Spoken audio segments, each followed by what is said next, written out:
शिवपुर एक छोटा सा कस्बा जो नक्शों में मुश्किल से दिखाई देता था, लेकिन रहस्यों में डूबा हुआ था। घने पीपल के पेड़ों, टूटी सड़कों और धीमी रफ्तार जिंदगी वाला यह कस्बा दिन में जितना साधारण लगता था, रात में उतना ही डरावना हो जाता था।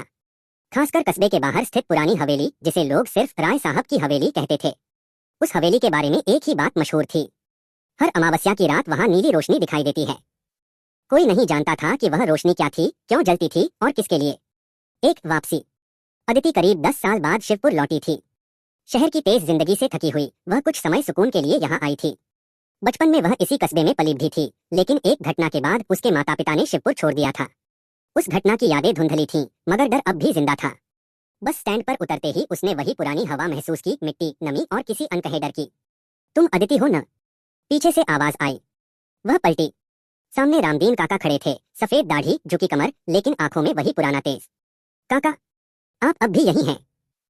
रामदीन काका ने अजीब सी मुस्कान के साथ कहा। कुछ लोग कहीं नहीं जाते बेटी, जैसे ये कस्बा।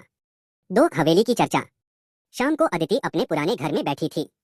बिजली अक्सर जाती रहती थी और लालटेन की रोशनी में दीवारों की परछाइयां हिलती डुलती लगती थीं। बाहर से बच्चों की आवाजें आ रही थीं, हवेली में भूत है। नहीं, वहां चुड़ैल रहती है। मेरे दादा कहते हैं वहां आत्माएं कैद हैं। अदिति का दिल जोर से धड़कने लगा। वही हवेली, वही कहानियां। उसने हिम्मत करके रामदीन काका से पूछा, काका, वो नीली रोशनी अब भी दिखाई देती है? काका का चेहरा गंभीर हो गया। तुम्हें नहीं पूछना चाहिए था। क्यों? क्योंकि कुछ रहस्य सिर्फ सोए रहें तो ही अच्छा है। 3 अमावस्या की रात। जिज्ञासा डर से ज्यादा ताकतवर होती है। अमावस्या की रात अदिति ने फैसला कर लिया, वह हवेली जाएगी। रात करीब